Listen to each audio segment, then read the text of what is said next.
Mummy mummy आज काय special? आपण छान अशी मातीच्या भांड्यामध्ये आज मी तुम्हाला कोळंबी करून दाखवणार आहे. तर रेसिपी पूर्ण बघा. तर आता आपण सुरुवात करूया. तर पाव किलो कोळंबी घेतलेली आहे मी. वाटी तिखट मसाला, हळद, थोडासा गरम मसाला, धना पावडर आणि चवीनुसार मीठ लागणार आहे आपल्याला. मीठ टाकून घेतला.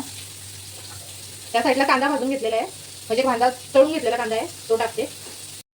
एक टोमॅटो कापून घेतलेला आहे तो टाकते आणि छान आता मिक्स करायचे. कोळंबी ना आता आपण सगळ्या मसाल्यांमध्ये मिक्स करूया. आता लिंबू घेतलाय तो पिळून घेते.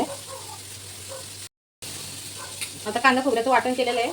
कांदा खोबरा अद्रक आणि कोथिंबीर त्याचं वाटण केलेलं आहे तो टाकते.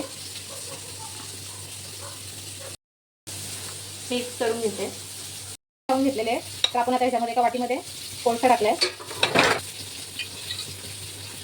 आता 10 मिनिटं आपण त्याच्यावरती झाकण ठेवूया. आता आपण झाकण काढूया.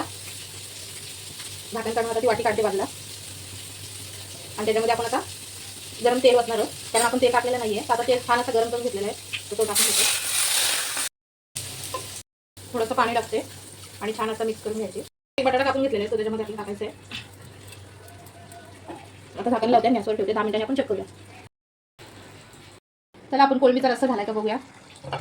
तर छान अशी तरी आलेली आहे आणि छान अशी कोळंबी झालेली आहे. कोथिंबीर टाकून घेते. छान अशी कोथिंबीर टाकायची.